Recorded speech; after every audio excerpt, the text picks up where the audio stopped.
அஸ்ஸலாமு அலைக்கும். Welcome to Chefnut dairies. இன்னைக்கு நம்ம பார்க்க போறது ஜாலர் முர்த்தபா தான் நம்ம பார்க்க போறோம். அதுக்கு தேவையான பொருட்கள் தான் நான் எடுத்து வச்சிருக்கேன். அப்ப நான் சிக்கன் வந்து போன்லெஸ் சிக்கன நான் மிக்ஸில அரைச்சு வச்சிருக்கேன். இப்ப ஒரு பேன்ல ஆயில் போட்டுக்கலாம். ஆயில் சேர்த்துக்கிட்டு கட் பண்ணி வச்ச வெங்காயம் வந்து ஆட் பண்ணிக்கலாம்.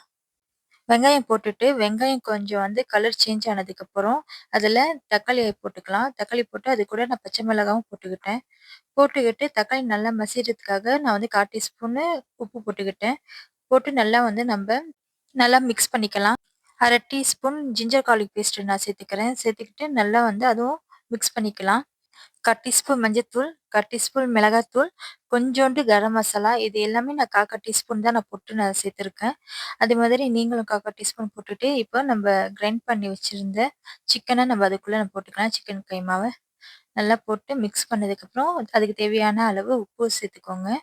நான் சேர்த்துக்கிட்டு இப்போ மூடி போட்டு கவர் பண்ணி வச்சுடுங்க. மூடி வச்சுடுங்க. இப்ப அந்த சிக்கன்லேருந்து வர தண்ணியிலேயே அந்த சிக்கன் வந்து நல்லா குக் ஆயிடும். நல்லா குக் ஆனதுக்கப்புறம் நல்ல தண்ணியே இல்லாம ட்ரையா இருக்கணும். அதுமாரி பதத்துக்கு வந்தோனே நீங்க கொத்தமல்லி போட்டு இறக்கி வச்சிட வேண்டியதுதான். இப்போ நம்பளுக்கு வந்து சிக்கன் ஸ்டஃபிங் வந்து நம்மளுக்கு ரெடி ஆயிடுச்சு. இப்ப வந்து ஒரு பவுல்ல நான் மைதா மாவு நான் எடுத்துக்கிறேன். இந்த கரண்டில 2 1/2 கரண்டி நான் மைதா மாவு நான் சேர்த்துக்கிறேன். இப்ப அதுக்கு தேவையான அளவு 1/4 டீஸ்பூன் சால்ட் போட்டுக்கிறேன். இப்ப அதுக்கு 1 ஸ்பூன் அளவுக்கு நான் சுகர் நான் சேர்த்துக்கிறேன். அதுக்கப்புறம் 1 முட்டை. இப்ப கலர் பவுடர் நான் சேர்த்துக்கிறேன். இதுக்கெல்லாம் வந்து நான் 1/2 மூடி அளவு தேங்காய் பால் நான் எடுத்திருக்கேன். அதுவும் போட்டு நல்லா மிக்ஸ் பண்ணிக்கலாம். இப்ப கொஞ்சம் கெட்டியா தான் இருக்கு. நான் 1/2 கிளாஸ் வந்து தண்ணி நான் சேர்த்துக்கிறேன். சேர்த்துக்கிட்டு நல்லா மிக்ஸ் பண்ணிக்கலாம். மிக்ஸ் பண்ணிக்கிட்டு இப்போ ஒரு மிக்ஸி ஜார்ல இந்த கலவைய போட்டு நம்ப கிரைண்ட் பண்ணி நம்ம எடுத்துக்கலாம். எடுத்து வடிகட்டிக்கோங்க. நான் ஒரு முட்டை நல்லா நான் அடிச்சு வச்சிருக்கேன். தோசை கல்லுல ஆயில் போட்டு நல்லா ஸ்ப்ரெட் பண்ணி வச்சுக்கலாம். இப்ப அதுல நம்ம ஜாலர் போட்டுக்கலாம். நல்லா ரவுண்ட் ரவுண்டா இதுமாரி பூ மாதிரி போட்டா நல்லா அழகா நம்மளுக்கு ஜாலர் வந்துரும். நான் ஜாலர் தோசை நான் போட்டுக்கிட்டேன். போட்டுக்கிட்டு இப்ப இது மேலேயே நான் இன்னொரு ஜாலர் வச்சு 2 ஜாலரா வச்சு அதுக்குள்ள வந்து நம்ம ஸ்டஃபிங் நம்ம ரெடி பண்ணி வச்சிருந்தோம்ல, அத வந்து போட்டுக்கலாம். போட்டுட்டு இப்ப 4 பக்கமும் உள்ள கார்னர எடுத்து நம்ம மடிச்சு வச்சுக்கலாம். மடிச்சு வச்சுட்டு, இப்ப இது நம்ம அந்த தோசை கல்லுல வந்து கொஞ்சம் ஆயில் போட்டுட்டு, இப்ப அதுக்கு மேல நம்ம இந்த ஜாலர வந்து நம்ம எடுத்து வச்சுக்கலாம் நம்ப.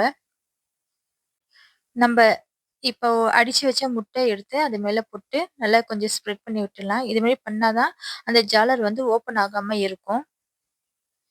இப்ப நம்ம இன்னொரு பக்கமும் அத மாதிரி திருப்பி போட்டு, நம்ம முட்டை போட்டு நம்ம ஸ்ப்ரெட் பண்ணி, அந்த பக்கமும் ஆயில் நல்லா போட்டு நம்ப ஃப்ரை பண்ணி நம்ம எடுத்துக்க வேண்டியதுதான்.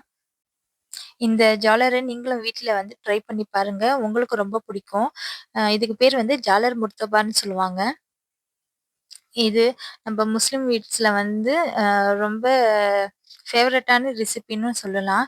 இதுக்கு வந்து நான் கறி யானம் வச்சு தான் நாங்க சாப்பிட்டோம். ரொம்ப நல்லா இருந்தது. நீங்களும் உங்க வீட்ல ட்ரை பண்ணிட்டு, நீங்களும் எனக்கு சொல்லுங்க. இல்ல இந்த வீடியோ புடிச்சிருந்துச்சுன்னா, சப்ஸ்கிரைப் பண்ணுங்க.